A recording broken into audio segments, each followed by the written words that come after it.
Hi everyone, welcome back to women circle. आज मैं बात करने वाली हूँ कि गर्भ में शिशु की मूवमेंट होती है वो किस महीने से शुरू हो जाती है।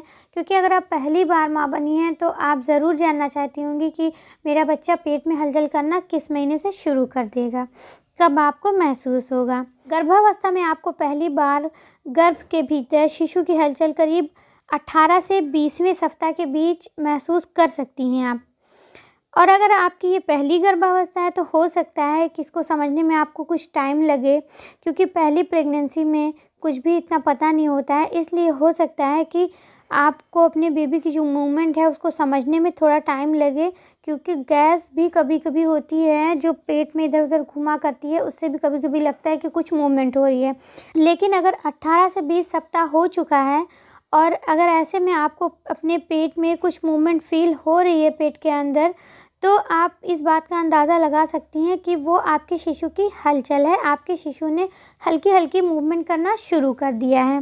और ऐसा भी हो सकता है कि आप अपने शिशु के हिलने-डुलने का हल्का-हल्का सा एहसास आप 16वें हफ्ते से भी महसूस कर सकती हैं। लेकिन 18 से 20वें सप्ताह के अंदर आपको ये मूवमेंट अच्छे से फ़ील होने लगती है। कई बार ऐसा होता है कि गर्भ में जो शिशु की हलचल है उसको महसूस होने में कुछ ज़्यादा टाइम लग सकता है।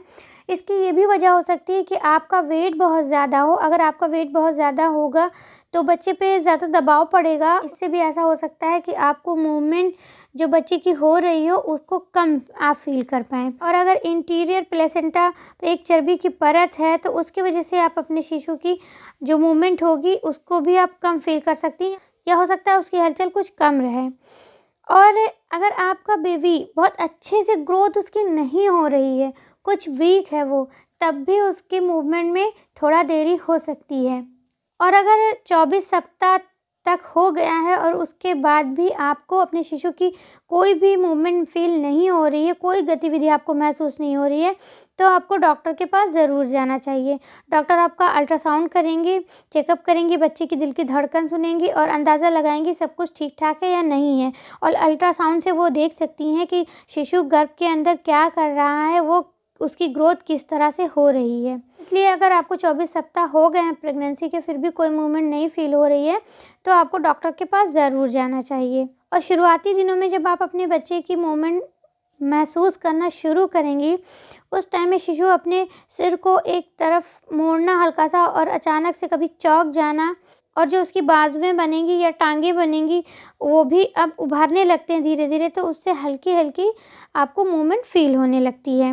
और जैसे-जैसे आपके शिशु की मांसपेशियाँ विकसित होती जाती हैं, वो उन्हें मोड़ना और फैलाना और अपने हाथों और पैरों को, जोड़ों को मोड़ना शुरू कर देता है। तो इससे आपको फ़ील होता है कि आपका बच्चा पेट में चल रहा है, हलचल कर रहा है। और जब उसका डायाफ्राम मज़बूत हो जाता है तो शिशु हिचकी लेना शुरू कर देता है। अगर आपको कभी लगातार फ़ील हो बेबी की हलचल, तो ऐसा हो सकता है कि आपका शिशु उस टाइम हिचकियाँ ले रहा हो, तो आपको उस टाइम बराबर से मूवमेंट फ़ील होगी। और जब बेबी 10 सप्ताह का होता है गर्भ के अंदर, तो वो उस टाइम में अपना सिर हल्का-सा हिला सकता है और अपने चेहरे को छूने के लिए हाथ बढ़ा सकता है। उस टाइम आपको इतनी ज़्यादा फ़ील नहीं होगा अपने बेबी की मूवमेंट। गर्भावस्था का जो 13वां सप्ताह होता है, उस टाइम में शिशु जो एमनियोटिक द्रव होता है उसको वो निगलना शुरू कर देता है, उसको वो निगलना जान जाता है। कई बार आप जो खाती हैं, जो उसका स्वाद एमनियोटिक द्रव में जो मिल जाता है, ख़ासकर लहसुन और इस तरह के जो बहुत ज़्यादा तीखे या बहुत ज़्यादा तेज़ स्मेल वाली जो चीज़ें होती हैं, और आपको शिशु की मूवमेंट हरदम फ़ील नहीं होगी, क्योंकि गर्भ के अंदर बच्चे ज़्यादातर सोते हुए रहते हैं। और आप एक चीज़ और भी फ़ील कर सकती हैं कि आपका बेबी दिन में उतना ज़्यादा एक्टिव ना रहता हो जितना रात में रहता हो, क्योंकि इसकी वजह एक ये भी हो सकती है, बहुत नॉर्मल ये वजह है कि जब हम दिन में चलते फिरते हैं, काम करते हैं, तो पेट के अंदर बच्चा एक झूले जैसा फ़ील करता है और वो ज़्यादा टाइम सोया करता है। लेकिन जब रात में एकदम सन्नाटा हो जाता है, हम लेटते हैं, चारों तरफ सन्नाटा रहता है, बच्चे को कोई अंदर से कोई आवाज़ सुनाई नहीं देती है और हम एकदम रिलैक्स होते हैं, एकदम लेटे हुए होते हैं, तो बच्चा उस टाइम ज़्यादा एक्टिव हो जाता है, क्योंकि उसको दिन भर की आवाज़ें जो होती हैं बच्चे को सुनाई देती हैं पेट के अंदर, वो उस टाइम में उसको सुनाई नहीं देती, उसको सन्नाटा फ़ील होता है। तो इस वजह से ये बच्चा ज़्यादा एक्टिव हो जाता है। और जब शिशु गर्भ में बहुत कम दिनों का रहता है तो वो एक बार में कुछ मिनटों के लिए ही झपकी लेता है, लेकिन जैसे-जैसे वो बड़ा होगा वो ज़्यादा देर तक सोने लगेगा। जब आप उसकी हलचल महसूस करने लगती हैं और आप उसके पैटर्न को पहचानने लगती हैं कि शिशु कब सोता है और हिलता-डुलता नहीं है और कब जागता है और काफ़ी ज़्यादा हलचल फ़ील करता है, ये आप फ़ील कर सकती हैं कि आपका बेबी रात में ज़्यादा हलचल करेगा। और जैसे-जैसे शिशु और बड़ा होता जाएगा, आपको ये भी महसूस होने लगता है कि अगर आप अपने पेट को हल्के से दबाएँगे, तो हो सकता है कि उस टाइम पे वो ज़्यादा मूवमेंट करे, या अगर आप हल्के से हाथ रख के आप इस बात का भी अंदाज़ा लगा सकती हैं कि बेबी का सिर किधर है, वहाँ पे आपको ज़्यादा कर्रापन महसूस हो सकता है।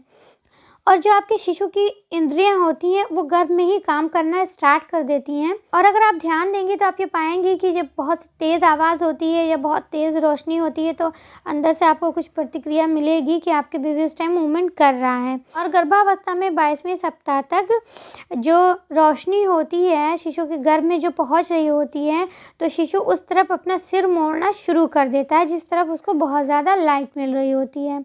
इसी तरह से 23वें सप्ताह के करीब वो बाहर की आवाज़ें और शोर को सुन सकता है। जब आप उससे बातें करें या कोई म्यूज़िक वगैरह लगाओ, तो वो हिलकर अपनी जो प्रतिक्रिया आपको दे सकता है। और जब शिशु के तालमेल में धीरे-धीरे सुधार आने लगता है, तो वो अपना अंगूठा चूसना या गर्भनाल से खेलना भी शुरू कर देता है, तो उसमें आपको और ज़्यादा मूवमेंट फ़ील हो सकता है। और जब आपको धीरे-धीरे अपने शिशु की हलचल की आदत पड़ जाएगी, तो आप ये फ़ील करेंगी कि कब वो अपने हाथ-पैर को फैला रहा है, क्योंकि तब आपको शिशु की लात या धक्के ऐसा फ़ील होगा। जब आपका शिशु गर्भ में अपनी स्थिति को बदलेगा, चेंज करेगा, तो आपको ये पता चल जाएगा, क्योंकि तब आपके गर्भ के आकार में बदलाव भी हो सकता है। आपको ये फ़ील हो सकता है कि कब बच्चे का सर इस साइड में निकल रहा है, कब दूसरे साइड में, आपको ये आराम से फ़ील होगा। और गर्भावस्था के लास्ट में आते-आते आपको फ़ील होगा कि शिशु की जो गतिविधियाँ हैं, वो अब कुछ धीरे-धीरे अलग हो गई हैं, क्योंकि शिशु के पास अब हिलने-डुलने के लिए जगह कम हो जाती है लास्ट में आते-आते, क्योंकि बेबी बड़ा हो जाता है, तो वो पेट में उतनी आसानी से मूवमेंट नहीं कर पाता है। इसलिए अब जो उसकी मूवमेंट होगी, हो सकता है कुछ छोटी हो जाए, मगर उसका हिलना-डुलना आपको पहले ही की तरह फ़ील होगा, लेकिन जितनी तेज़ी से वो मूव कर रहा था पहले, हो सकता है उतनी तेज़ी से मूव ना कर पाए। अब आप अपने शिशु की जो भी गतिविधियाँ हैं डेली की, उसको आप पहचान गई होंगी कि वो कब अच्छे से मूवमेंट करता है, कब वो शांत रहता है। जो डेली का एक रूटीन है, वो आप अच्छे से जान गई होंगी। लेकिन अगर कभी आपको ऐसा फ़ील होता है कि जो डेली के उसके रूटीन था, उसमें कुछ चेंजेज़ आपको दिख रहे हैं, बहुत देर हो गया बेबी ने मूव नहीं किया है, या कुछ आपको पेन हो रहा है, कोई भी ऐसी चीज़ आपको फ़ील हो रही है जो आपको रोज़ से कुछ चेंज लग रहा है, तो आप अपने डॉक्टर से कंसल्ट ज़रूर करें। और जैसा डॉक्टर आपको बोलें आप वैसा कर सकते हैं। या बच्चे की अगर मूवमेंट बहुत ज़्यादा देर हो गई नहीं हुई है, तो उस पे भी मैंने एक वीडियो बना रखी है, आप उस वीडियो को भी देख सकती हैं।